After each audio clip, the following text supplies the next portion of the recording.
முருகப்பெருமான் அவதரித்த கதை. சூரபத்மன் எனும் அசுரன் சிவனின் அருளால் அரிய வரங்களைப் பெற்று தேவர்களையும் முனிவர்களையும் கடுமையான துயரத்திற்கு உள்ளாக்கினான். அவனை அழிக்க சிவபெருமானின் அம்சத்தால் மட்டுமே முடியும் என்ற நிலை உருவானது. நெற்றிக்கண் நெருப்பு. தேவர்களின் வேண்டுகோளுக்கிணங்க சிவபெருமான் தனது நெற்றிக்கண்ணை திறந்தார். அதிலிருந்து 6 மகா ஜோதிப் பிழம்புகள் வெளிப்பட்டன.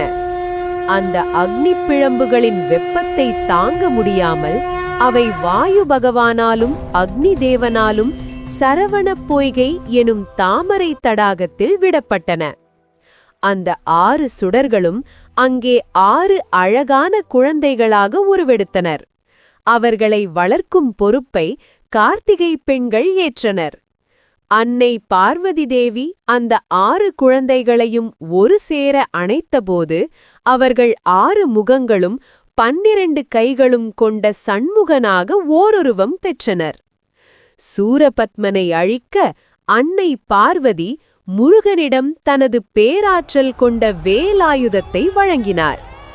இறுதியில் திருச்செந்தூரில் நடந்த போரில் முருகன் சூரபத்மனை அழித்து அவனை மயில் வாகனமாகவும் சேவல் கொடியாகவும் மாற்றிக்கொண்டு உலகிற்கு அமைதியை தந்தார்.